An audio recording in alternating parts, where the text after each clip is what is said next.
Keinformasi lain, pemirsa, ratusan ex-pekerja Sritex mendatangi perusahaan. Kedatangan mereka untuk menyerahkan berkas-berkas persyaratan kepada manajemen, pencairan jaminan hari tua dan jaminan kehilangan kerja di BPJS Ketenagakerjaan.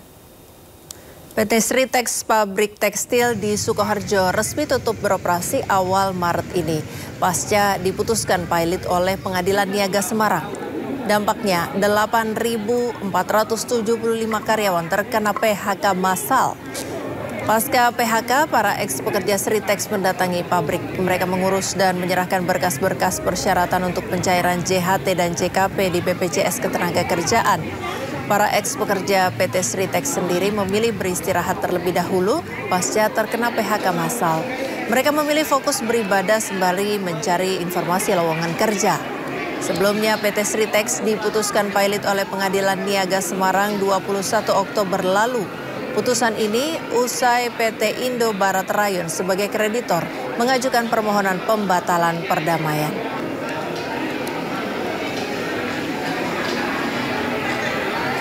Nikita Mirzani resmi ditahan atas kasus pengancaman dan pemerasan yang dilaporkan Dr. Reza Gladys. Ironisnya, meski sudah ditetapkan tersangka, ia tampak santai dan malah berlenggak-lenggok bak model.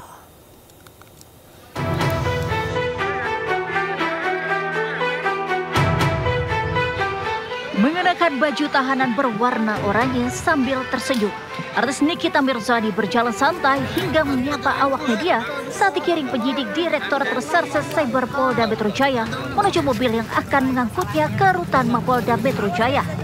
Nikita ditahan bersama sahabat sekaligus asistennya IM terkait kasus dugaan pemerasan, pengancaman, hingga tindak pidana pencucian uang selama 20 hari ke depan.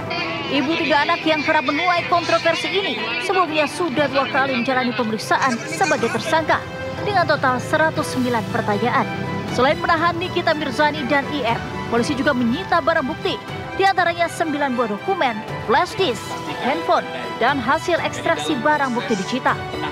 20 hari ke depan, kedua tersangka dilakukan penahanan oleh penyidik. Selanjutnya, penyidik terus melakukan pendalaman dan melengkapi berkas-berkas. Sebelumnya, Direktorat Reserse Cyber Polda Metro Jaya menetapkan artis Nikita Mirzani dan asistennya berinisial IM sebagai tersangka lantaran diduga memeras dan mengancam seorang pengusaha produk kecantikan, Reza Gladys. Tak main-main, Nikita Mirzani diduga memeras korban senilai 4 miliar rupiah hingga terancam hukuman 20 tahun penjara. Dari Jakarta, dan Helmi Saja Bakti, Ayus melaporkan. Setelah dirinya dan asistennya ditetapkan sebagai tersangka dalam kasus pemerasan dan pengancaman terhadap pengusaha skincare, artis Nikita Mirzani memberi tanggapan di akun Instagram pribadinya. Nikita terlihat tenang dan penuh senyum. Hai, selamat sore. Aku kan tadi janji mau bikin video, tapi aku buru-buru karena harus bekerja. Jadi nanti aku akan bikin videonya dan akan aku posting di feed setelah aku bekerja. Dan aku juga mau ngucapin banyak-banyak terima kasih buat orang-orang yang tidak aku kenal yang sudah support aku sedemikian rupa. Terima kasih banyak. Aku cuma bisa bilang terima kasih. Dan buat orang-orang yang merasa happy atau senang karena tahu hari ini aku ditetapkan jadi tersangka, selamat bersenang-senang menikmati ke happyan kalian ya. Aku kerja dulu, nanti habis itu aku bikin video. Sebelum ditetapkan sebagai tersangka atas kasus pemerasan dan pengancaman terhadap pengusaha skincare, artis Nikita Mirzani sudah sering terjerat kasus hukum. Ia bahkan sudah 3 kali mendekam di penjara.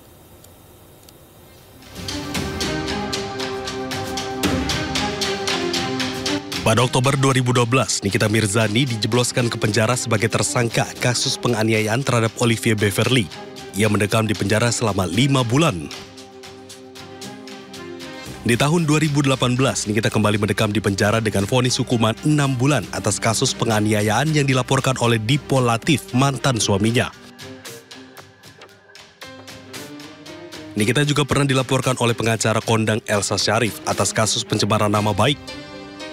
Kasus bermula saat keduanya bertemu di acara televisi. Elsa yang saat itu merupakan pengacar dari mantan suami Nikita dimaki oleh Nikita.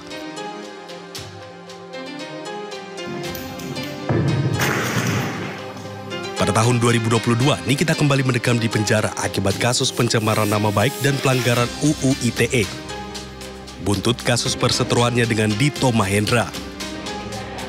Tahun 2025 ini, nama Nikita kembali mencuat akibat dilaporkan oleh Rasman Arif Nasution atas dugaan penganiayaan. Dan baru-baru ini, Nikita ditetapkan sebagai tersangka atas kasus pemerasan dan pengancaman terhadap pengusaha skincare. Puluhan sepeda motor ojek online di Kendari, Sulawesi Tenggara mengalami mogok mesin usai mengisi bahan bakar. Para ojol terpaksa menguras tangki dan menyimpan sisa BBM sebagai bukti untuk membuat laporan. Dia isi pertalite, mogok semua ya. Bayangkan dikuras habis, dibanting, dikuras habis ya. Gara-gara oplos. Oplosan. Om angkat ini om. Bensin. Pertalite. Apa ini pertalite? Aduh. Mogok semua motor. Hancur. Puluhan pengendara ojek online di Kendari terpaksa menguras tangki motor mereka setelah mengalami kerusakan mesin secara mendadak. Mereka menduga ini disebabkan BBM subsidi Pertalite yang diisi merupakan oplosan.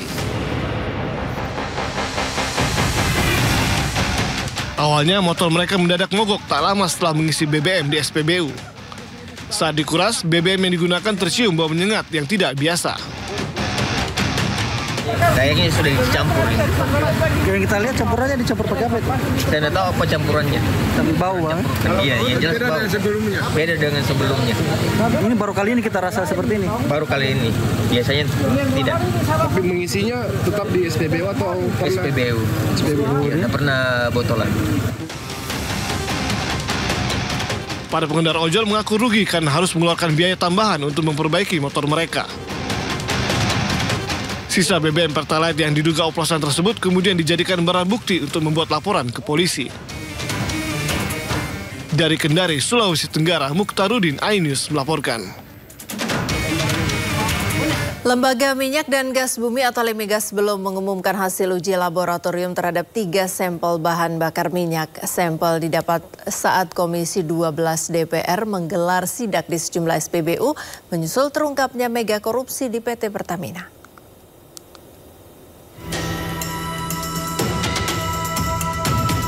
Balai Besar Pengujian Lembaga Minyak dan Gas Bumi atau Lemigas tengah menguji 3 sampel bahan bakar minyak yakni Pertalite RON 90, Pertamax RON 92, dan Shell Super RON 92.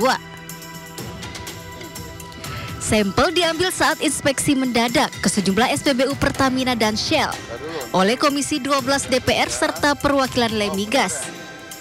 Menurut Sekjen Kementerian ESDM Dadan Kurdiana, hasil uji laboratorium akan keluar hari ini. Iya nanti, hari ini keluarin. Tapi belum? Iya sekarang lagi diselesaikan. Hasil kita ke lapangan kemarin, kan Pak Menteri minta ke lapangan, dibuatin, kita evaluasi lapangan, dicek, kemarin udah dicek sampai malam. Kan itu dibawa sampelnya ke Lemigas diuji, siang ini kita sampaikan.